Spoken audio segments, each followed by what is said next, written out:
জামাত যদি তার নেতাদেরকে স্বীকার নাও করে, যেই জামাতের নেতৃবৃন্দ বাংলাদেশের পক্ষে কথা বলেছেন তাদের পক্ষে আমরা অবস্থান গ্রহণ করব। যেই বিএনপির নেতৃবৃন্দ বাংলাদেশের পক্ষে অবস্থান গ্রহণ করবেন তাদের পক্ষে আমরা আছি।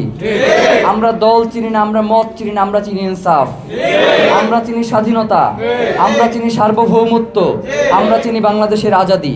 সুতরাং যারা যেই দল মতের হন না কেন, বাংলাদেশের প্রশ্নে আমরা কাউকে এক বিন্দু ছাড় দিতে ইচ্ছুক নই।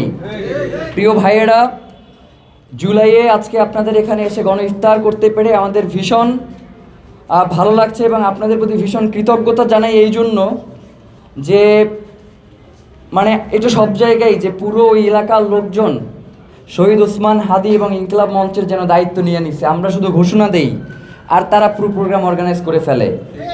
তো এই যে শহীদ ওসমান হাদি এবং ইনকিলাব মঞ্চের প্রতি যে আপনাদের দায় এবং দরদ, এই জায়গাটাকে আপনারা সবসময় জারি রাখবেন। আমরা ইনকিলাব মঞ্চে যারা কাজ করি এরা কিন্তু কেউ কাউরের সাথে ব্যক্তিগতভাবে কোনো পরিচয় নাই। আমরা শুধু এবং আমরা এখন যারা কাজ করি এখন এই বর্তমানে কারোর সাথে কারো ধরনের আত্মীয়তারও কোনো সম্পর্ক নাই। আমাদের সম্পর্ক হচ্ছে লড়াইয়ের। সুতরাং আমরা চেষ্টা করতেছি এবং ইনকিলাব মঞ্চে এখন যারা দায়িত্বে আছেন এরা শুধুমাত্র কাজ করে ইনকিলাব মঞ্চের দায়িত্বে গিয়েছেন। আপনি আগামীকাল থেকে কাজ করেন, পরবর্তী দেখা যাবে 6 মাস পরে আপনি ইনকিলাব মঞ্চ চালাইতেছেন। ইনকিলাব মঞ্চ কারো ব্যক্তি প্রপার্টি না, ইনকিলাব মঞ্চ বাংলাদেশের জনগণের। এইখানে আমি আজকে দাঁড়াই কথা বলতেছি, আগামীকালকে আপনি এইখানে দাঁড়াই কথা বলবেন। এইটাই আমরা ইনকিলাব মঞ্চের ক্ষেত্রে চাই। সুতরাং আপনারা মিরপুরে যারা আছেন অন্তত আপনাদের জায়গা থেকে যাতে অন্যায়ের বিরুদ্ধে সবসময় আওয়াজ জারি রাখা যায় এইটার চেষ্টা করবেন ভাই।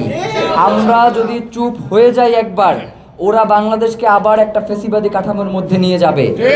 সুতরাং আমাদেরকে কোনোভাবেই চুপ থাকা চলবে না, আমাদেরকে সবসময় আওয়াজ জারি রাখতে হবে এবং অন্যায়ের বিরুদ্ধে রাজপথ থাকতে হবে। ভাই জায়গা কখনো খালি থাকে না। আপনি যখন রাজপথে না থাকবেন তখন ও রাজপথ দখলে নিয়ে আপনার প্রতি অন্যায় অবিচার করবে, আপনার বাবাকে আপনার ভাইকে গুম করবে, নতুন করে আবার আয়নাঘর সৃষ্টি করবে।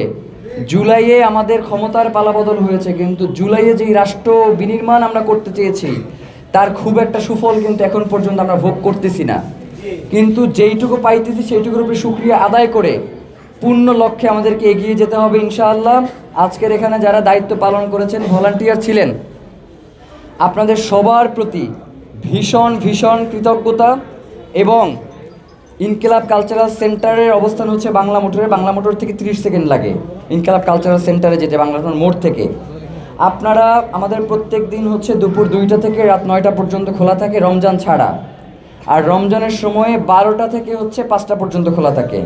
দুপুর 12টা থেকে বিকাল 5টা পর্যন্ত খোলা থাকে। আর এখন বইমেলা চলতেছে, তো বইমেলাতেও ইনকিলাব কালচারাল সেন্টারে স্টল রয়েছে, আপনারা সেখানেও যাবেন।